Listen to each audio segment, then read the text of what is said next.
So in this video, I'll show you guys how to fulfill a Shopify order, which lets you track your Shopify orders. First, log into your Shopify admin and head over to the Orders tab.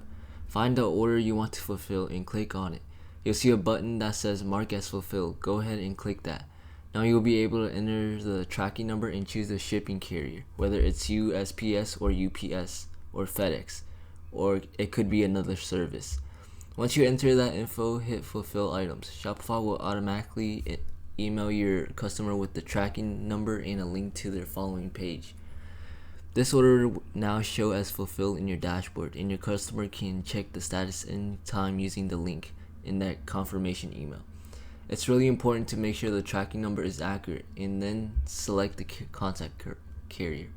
If not, the tracking link might not work properly and can create confusion or support issues.